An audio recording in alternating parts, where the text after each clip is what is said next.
So when you come in contact with a man, it's his fault that you allowed your legs to be opened by him. It's his fault that he was able to manipulate you to make you believe that he was going to be there, even though you didn't watch for the red flags. You women want to play the victim. You women don't want to take accountability when y'all wrong. But let somebody come and say, well, the man's wrong. Y'all be like, there we go.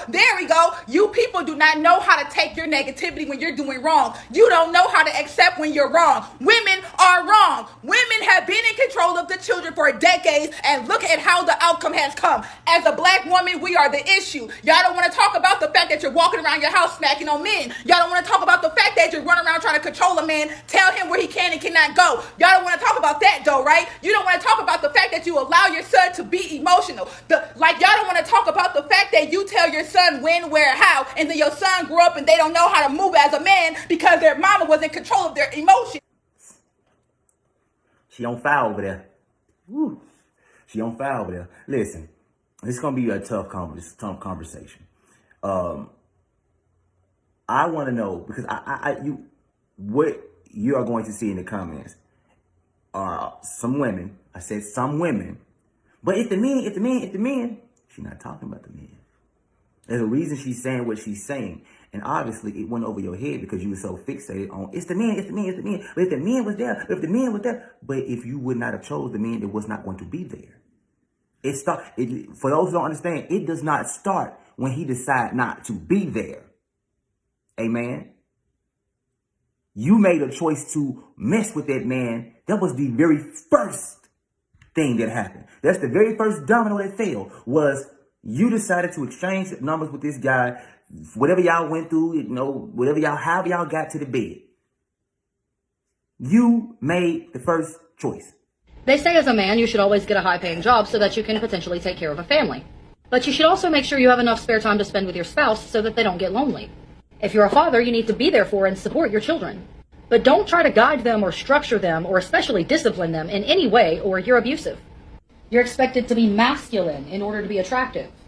But you should also get in touch with your sensitive side. But not enough to cry, because that makes you look weak. Women are allowed to hit you, but you should never hit them back. If you even want the chance of having a woman, be prepared to take her out to a fancy dinner in a fancy car and get her flowers and drinks and all of that. But don't expect or ask for anything in return, because then you're pushy. Remember, you have to dote on the girl in every possible way. But in the end, it's her decision as to whether or not all of your time and energy was worth her giving you anything in return. And if she leaves you after a 6-year-long relationship, remember, she's just doing what's best for her. But if you leave her after 6 years, you're a scumbag who obviously never cared. Make sure you're intelligent, or women are going to look down on you. But women are always right, so they're going to look down on you anyway. Plus, if you're really smart, they're going to see you as arrogant. And be confident, because confidence is sexy. But don't be cocky. Sleep with too many women and you're just a man whore who's afraid of commitment. But don't sleep with enough women and you're less desirable because of your inexperience. Be independent, but do what you're told. Have high standards, but not high expectations. Accept women at their best and their worst. But change every negative aspect of yourself in order to prove your love. You're a man, you should have all the answers. But if you have all the answers, you're a narcissist. Basically, no matter what, you can't win. Okay, so what if he wants to be a business owner and I want to be a business owner with him and I want what he wants? I want the success of being a business owner.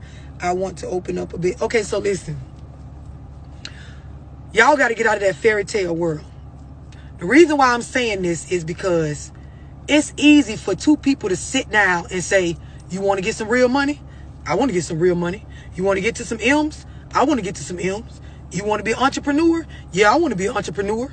You want to go to church and get right with God? I want to go to church and get right with God. It's easy to say this. But then in y'all everyday life, if you bickering, if you don't really trust one another, if you worry about the small stuff, if y'all can't get along, if you're not okay with the man having a life outside of the life with you, and I don't mean a double life, but I mean having things that he is able to make decisions on without you putting your 2 cents trying to orchestrate it. And the same for you. It don't matter that both of y'all want to be entrepreneurs.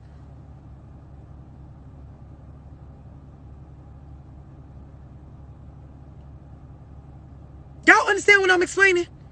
Like, this is what I mean when I say fairy tale shit. If I date a man and we are going half on bills, you are my friend. You are not my man. You're my friend. You're my close friend who I get a little penis from. If I am the woman who I am the provider and I provide and pay for most of the dates and stuff, you are now my son. You're my son. You're my child. Girl, first of all, why are you even living with a man, splitting bills with him, if you're not going to consider him your man? If you don't agree with that, then just don't fucking be with him. Also, whenever it comes to men talking about the traditional responsibilities of a woman, like cooking, cleaning, taking care of the house, doing laundry, taking care of the kids, that type of stuff, women are quick to throw out the fact this isn't the 1940s no more. But yet you still want men to act like it's still the 1940s by paying all your bills. And this is what y'all fail to understand. The only reason why it was the man's responsibility to pay all of the bills is because women were literally not allowed to work. You no longer have that excuse. So it is no longer an obligation for a man to pay all of your bills. It is now a choice. And that type of attitude is exactly why they choose not to do it. And y'all have to understand there's two sides to everything. During the time where men paid all the bills and the woman stayed at home, she wasn't just staying home sitting on the fucking couch eating Pringles all day. She cooked, cleaned, took care of the kids, took care of the house. That was her job. The man was not supposed to lift a finger whenever it came to housework because the woman was not lifting a finger to pay the bills. Each of you had a role. But women now think that even if a man goes out and works all day, work a 10, 12-hour shift, he's still supposed to come home and help you cook, clean, and do laundry. Like, no, you've been home all day. You had 10 to 12 hours while he was at work to do the shit that needed to be done at home. So why does he have to come home and help you? He didn't get no help bringing money home.